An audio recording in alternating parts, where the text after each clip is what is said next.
Em 2022, a Vila Isabel levou para a Avenida seu enredo em homenagem a Martinho da Vila.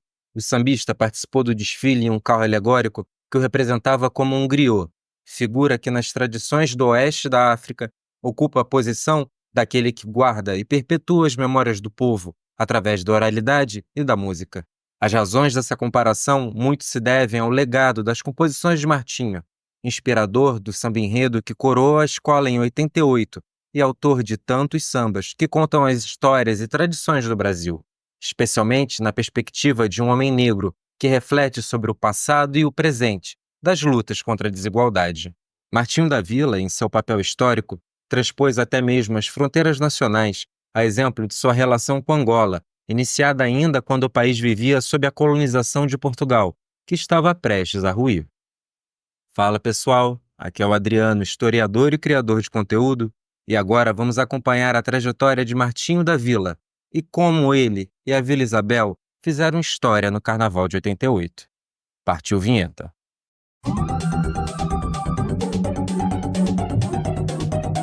Martinho José Ferreira nasceu em 1938, em Duas Barras, estado do Rio. Aos 4 anos de idade, se mudou com sua família para o subúrbio carioca, na região conhecida como Boca da Mata, onde Martinho cresceu e se encantou pelo samba. Desde muito jovem, passou a compor letras para jogos de futebol e também para se divertir, adicionando improvisos a músicas famosas. Foi ainda nas festas populares da região que Martinho teve sua infância acompanhada pelo som do gênero musical calango, que é uma prática cultural coletiva proveniente das tradições do interior.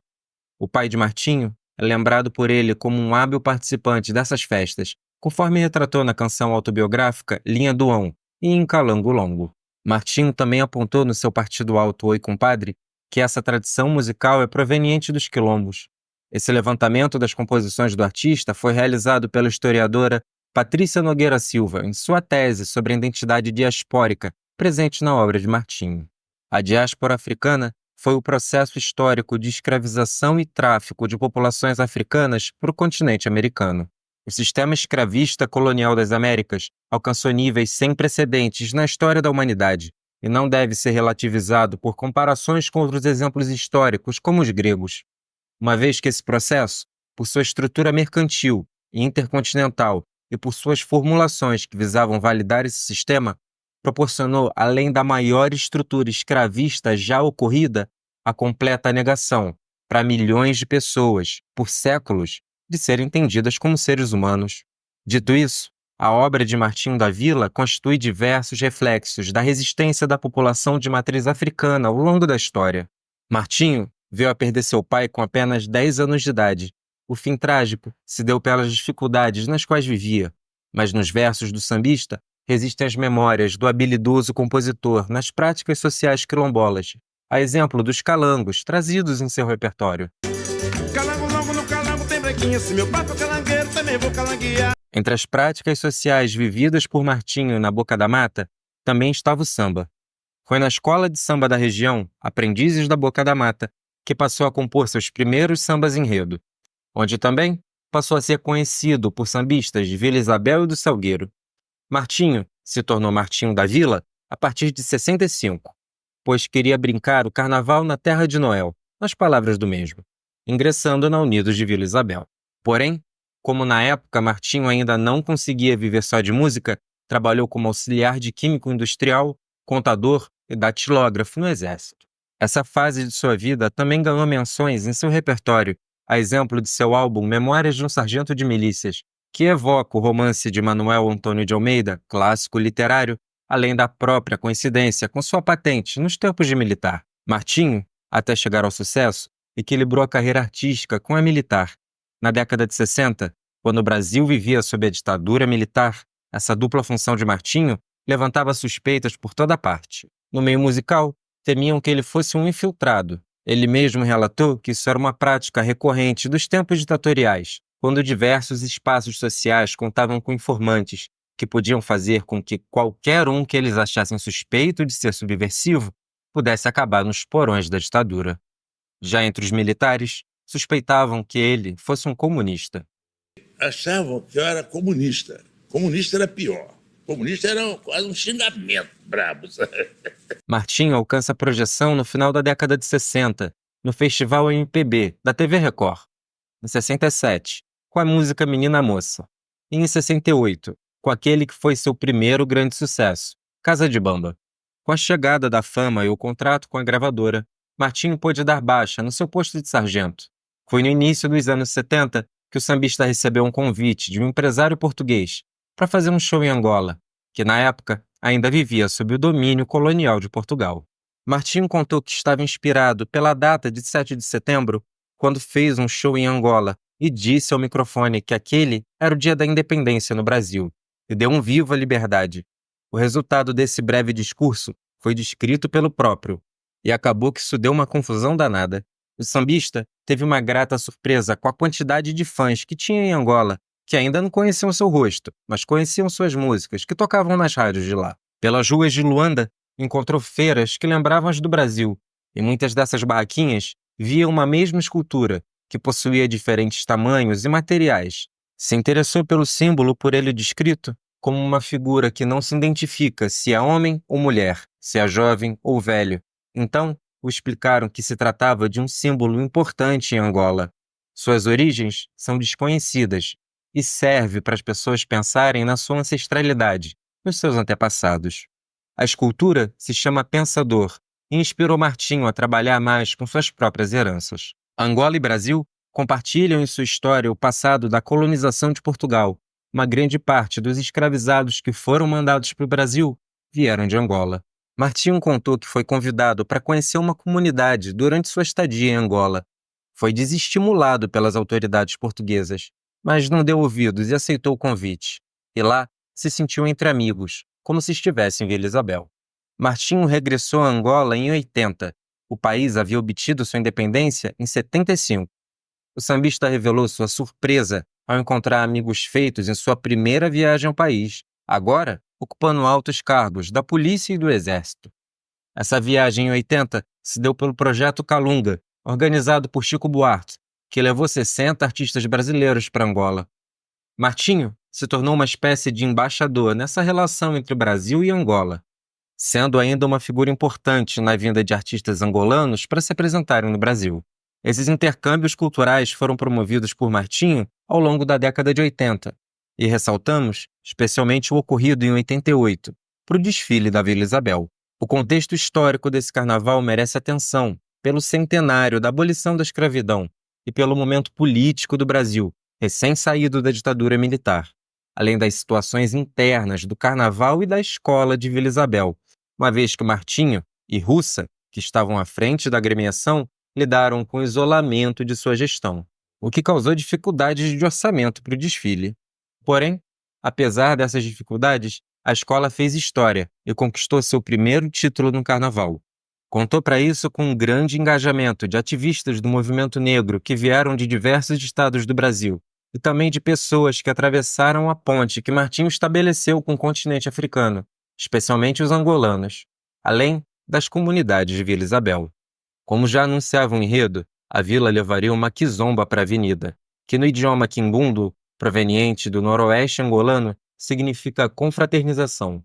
E longe de trazer uma visão que comemorava sem qualquer crítica a instauração da Lei Áurea, que não foi acompanhada por qualquer reparação à população negra, que passou a ser segregada pelos projetos políticos brasileiros, o enredo enaltece as lutas e personagens que firmaram resistência contra a escravidão no passado e a desigualdade no presente.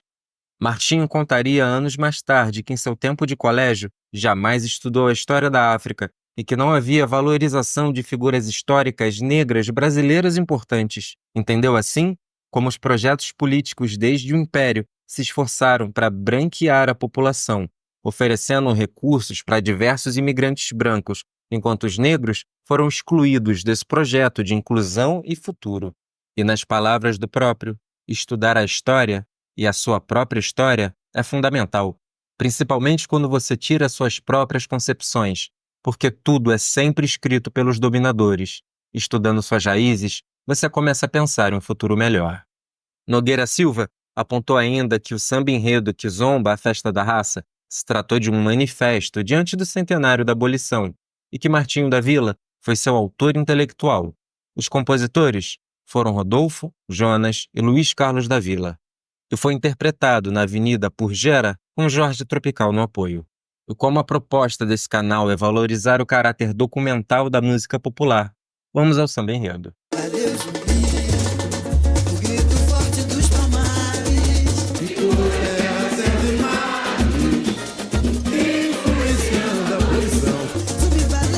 Esse primeiro verso apresenta a perspectiva de que a abolição não foi meramente uma dádiva fruto da bondade de Princesa Isabel, mas o resultado de diversos fatores, entre esses, os movimentos de resistência contra a escravidão, que tem sua memória aqui exaltada na figura de Zumbi, do Quilombo dos Palmares, que surgiu no século XVI e resistiu até o século XVII, quando reuniu cerca de 30 mil moradores, que se dividiam em povoados menores. O maior deles tinha quase a mesma população da cidade do Rio de Janeiro na época. Essa representação de Zumbi dos Palmares como símbolo da luta contra a escravidão foi por algumas vezes questionada por versões que relatam a existência de trabalho escravo em Palmares. Tal apontamento não possui qualquer registro documental, mas mesmo se tivesse, incorreria em comparações irrefletidas sobre sistemas de escravidão ocorridos ao longo da história entre povos vizinhos, obviamente reprováveis à luz da história, com o maior e mais voraz sistema escravocrata que já existiu, que transformou essa estrutura em uma de escala global, provocando a diáspora de milhões de africanos para enriquecer alguns europeus. Essa tentativa de deslegitimar a figura de Zumbi ainda me faz trazer dois questionamentos. Por que pessoas que viviam em Palmares encerraram suas próprias vidas diante da queda do quilombo por os bandeirantes a serviço da coroa, se em tese não havia perspectiva de liberdade lá? E mais ainda, por que travaram tão longa e custosa guerra contra o quilombo dos Palmares, se em tese ele não ameaçava o sistema escravocrata colonial? Hoje a vila é que zomba, é batuque, canto, dança, jogo e maracatu. Vem menininha pra dançar o cachambu. A inspiração de Martinho da Vila em promover a quizomba, a confraternização, foi para a avenida acompanhada por brasileiros e africanos, que agradeciam a Zumbi pelo símbolo de resistência, assim como as tradições musicais trazidas pelos africanos escravizados também expressaram essa resistência. A exemplo do maracatu, que reaviva as cerimônias de coroação dos reis e rainhas congoleses, e o jongo, que estabelecia uma comunicação por códigos que era indecifrável para os senhores de engenho e seus capatazes. O cachambu remete ao jongo, sendo uma expressão frequente nessa prática cultural que até mesmo pode funcionar como um binômio jongo-cachambu. Ô, nega mina, Anastácia não se deixou escravizar. Segundo o estudioso de religiões de matriz africana Cícero Centrini, a palavra mina foi uma designação dos portugueses para indicar escravizados, geralmente das etnias sudanesas, como entendidos do trabalho de mineração.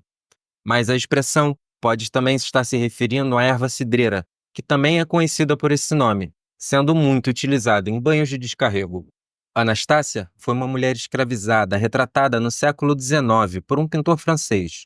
Existem diferentes versões sobre as origens de Anastácia, mas sua imagem, amordaçada de forma brutal, inspirou por seu sofrimento e resistência da religião à política. Ô, Clementina, o pagode é o Partido Popular. Clementina de Jesus, homenageada nesse verso, foi uma sambista fundamental para a valorização da herança cultural africana na música brasileira a partir dos anos 60, também conhecida como Rainha do Partido Alto. A referência aqui trazida ao partido parece perambular entre a música popular e a consciência política, conforme Clara Nunes gravou em 77 o samba Partido Clementina de Jesus, onde junto com Clementina cantou sobre as contradições entre os progressos científicos e a continuidade da miséria e da destruição da natureza. Sacerdote ergue a taça Convocando toda a massa neste evento com graça, gente de todas as raças. numa mesma emoção. No documentário produzido pela Vila Isabel sobre esse seu carnaval histórico, os componentes da escola descreveram como cumpriram esses versos na avenida, levando um cerimonial banquete que era distribuído entre todos na Sapucaí, causando comoção geral pelo conjunto do desfile. Esta que zomba é nossa Constituição. Essa quizomba é nossa Constituição. A afirmação que vale tanto para a Constituição Cultural, trazida pela Kizomba de Martinho e da Vila, que se coloca como recuperadora e preservadora das culturas atacadas pela colonização e diáspora, assim como por seu significado político, uma vez que naquele ano de 88 estava para ser instaurada uma nova Constituição, depois do fim da ditadura militar, conhecida também como Constituição Cidadã, que veio a ser promulgada em outubro daquele ano. Reza a Jeová e Orixá. Tem a força da cultura, tem a arte e a bravura, E um mau jogo de cintura faz valer seus ideais. e a beleza pura dos seus rituais. O desfile da Vila representou desde orixás, a cultura e a luta dos quilombos no Brasil, como também os movimentos de independência da África que lutaram contra o colonialismo. Vem a lua de Luanda pra iluminar a rua. Nossa sede é nossa sede, e que o apartheid se destrua. Vem a lua de Luanda pra iluminar a rua. Nossa sede é nossa sede, e que o apartheid se destrua. Citando assim a inspiração que Martinho encontrou em Angola, que se refletiu naquele desfile da Vila Isabel. A escola passava por dificuldades financeiras e acabou despejada da quadra a qual utilizava, tendo assim que fazer seus ensaios na rua, pregando ainda pelo fim do sistema segregacionista da África do Sul, conhecido como apartheid, e pedindo a liberdade para Nelson Mandela. Esta quizomba é nossa Constituição. Essa quizomba é nossa Constituição.